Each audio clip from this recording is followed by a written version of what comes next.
देशभरातील मद्य बाजारात मोठी खळबळ. ओल्ड मंक, रॉयल चॅलेंज, मॅकडॉवेल्स, बॅगपायपर आणि अँटिक्विटी ब्लू या लोकप्रिय ब्रँड्सवर बंदीची चर्चा. पण खरंच हे ब्रँड पूर्णपणे बंद झालेत का? उत्तर आहे नाही. FSSAIने फक्त काही विशिष्ट व्हेरियंट्सवर कारवाई केली आहे. नेमकं काय आहे प्रकरण?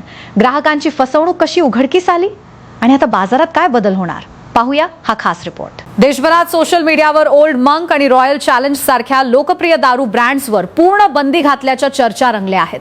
मात्र वास्तव वेगळं आहे. FSSAIने संपूर्ण ब्रँडवर नव्हे तर काही विशिष्ट व्हेरियंट्सवरच कारवाई केली आहे.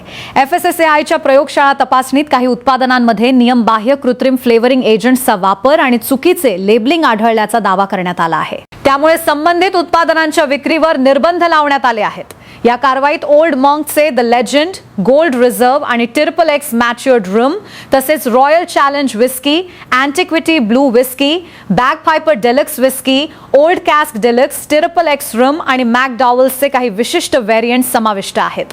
तपासादरम्यान आणखी एक धक्कादायक बाब समोर आली.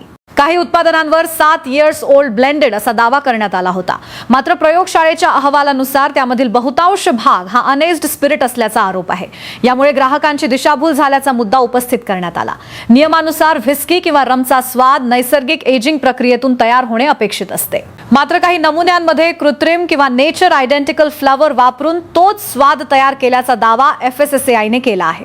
महत्त्वाची बाब म्हणजे ही संपूर्ण ब्रँडवरील बंदी नाही. इतर मानकांचे पालन करणारे किंवा इतर उत्पादन केंद्रांमध्ये तयार झालेले व्हेरियंट्स बाजारात उपलब्ध राहतील. ग्राहकांनी अफवांवर विश्वास न ठेवता अधिकृत माहितीचीच खात्री करावी असे आवाहन करण्यात आले आहे. या प्रकरणामुळे देशातील मद्य उद्योगात मोठी खळबळ उडाली असून उत्पादनाची गुणवत्ता, लेबलिंग आणि ग्राहकांचा विश्वास यावर पुन्हा एकदा प्रश्नचिन्ह निर्माण झाले आहे. पुढील काळात संबंधित कंपन्या काय भूमिका घेतात आणि FSSAI आणखी कोणती पावले उचलते याकडे सर्वांचे लक्ष लागले आहे. लोकप्रिय ब्रँड्सवर पूर्ण बंदी नाही, पण नियमभंग करणाऱ्या विशिष्ट उत्पादनांवर सरकारची कठोर कारवाई सुरू झाली आहे. या प्रकरणातील प्रत्येक घडामोडीवर लोकमंच मराठीची बारीक नजर राहणार आहे. पाहत रहा लोकमंच मराठी.